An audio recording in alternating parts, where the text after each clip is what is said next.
Hello YouTube, this is an alcohol review of 8 and Sand Blended Bourbon Whiskey. According to the bottle, 40% alcohol by volume, 88 proof, 750 ml bottle. The tail on the back, referring to the 8th and fastest notch on the locomotive throttle and the sand used on the wheels to prevent slippage. Wishing a train crew 8 and Sand is akin to wishing them smooth sailing. 8 and Sand Blended Bourbon Whiskey, the newest member of the MGP's Rack House series, is a blend of incredible whiskeys married together to create a smooth and satisfying experience in every sip. Spicy rye and cinnamon notes are followed by a touch of caramel at the caboose. Whether it's crossing with your favorite mixer or riding the rails all on its own, 8 and Sand is a whiskey whose craftsmanship honors the railroad legends that built this country. We toast to that legacy, and we invite you to do the same. Lynchburg, Indiana. Okay, interesting. There we are. We have a wooden top with a cork to it, which is nice. I can smell it from over here. She just haven't even poured it yet. Alright. Dogs playing across the street. Alrighty now. It is a deep caramel with shades of honey yellow.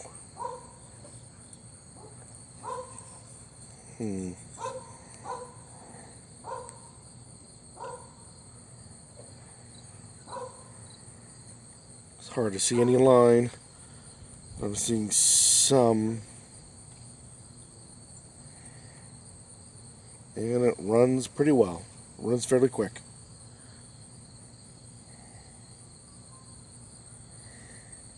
There is an immediate touch of caramel and lemon.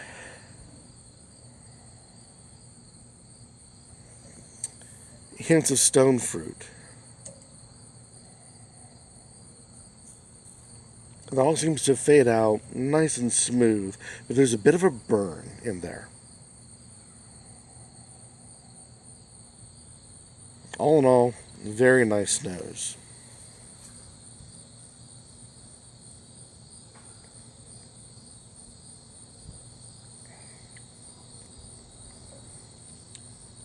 There's an immediate bite and a very strong burn. There is a fruity, like a fruit gum, comes out, as well as that lemon and that caramel that's in the nose.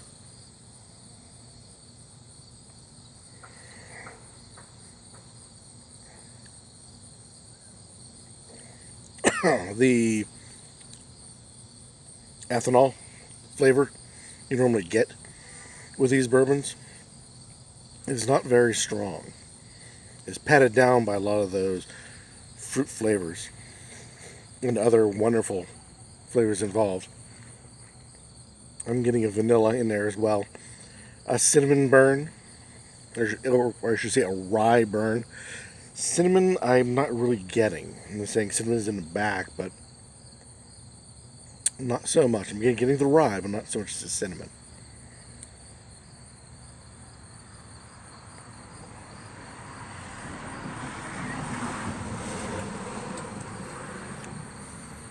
But that ethanol that you normally would expect with this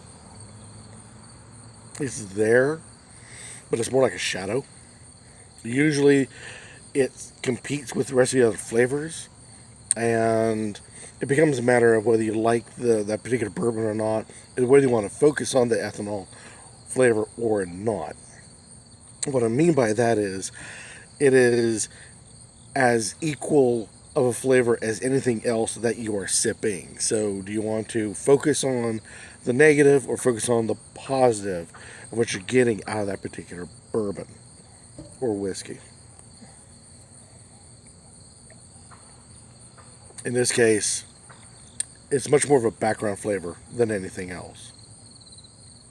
A lot of fruit notes. But man, it bites every time you sip it. It just wants to take a piece of you with it.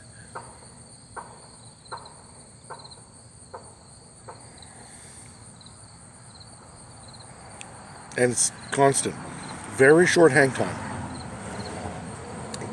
Yeah, I agree this with the label in that this would make a good cocktail. Bourbon? Bourbon or whiskey? What are you talking about here? Bourbon. That this would be a very good cocktail type. Mix it in with any of your favorite sodas or your favorite fruits. Taking it straight, it's a little edgy, a little bitey. Well, a lot bitey. Not a whole lot of burn, which I'm thankful for that. But it's that bite that is always seems to be there. I would think that you would get used by the third or fourth, fifth sip. The burn starts to fade, and it doesn't with this. It's staying fairly equal all the way through. The short hang time makes it nice for, say, a summer sipper or a hot weather. The high quality of the flavors gives it something you might want to try in the wintertime. So it's kind of competing with those two. Because that much of a bite to it, I'm not sure if I would want to have it in the winter. That nice short hang time makes it a nice summer, but it's got fairly strong flavors that want to come out. And in the summertime, I would prefer something much lighter. So half of it wants to fall into a summer niche, and the other half drags it out, while the other half wants to fall into a nice winter cold weather niche. And that previous half wants to drag it right on out. It doesn't seem to want to know what kind of season it wants to be in. Much like whether it's a nice cocktail, a bourbon, whether it's a sipper.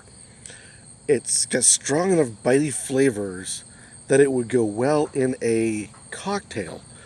But there's so many different layers that you'll lose those layers if you put it into a cocktail. If you drink it outright as a sipper to appreciate those layers, some of those layers are so bitey and offensive, it needs a cocktail to help round it out and temper it down.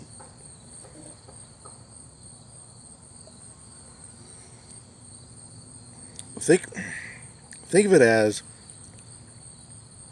you're holding a nice marble in your hand with all the colors, all the nuances that catches your eye, but the marble has sharp edges.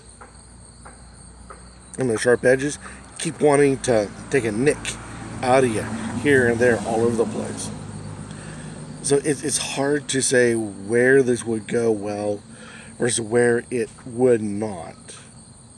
Once again, real quick, it fits in some molds but doesn't at the same time.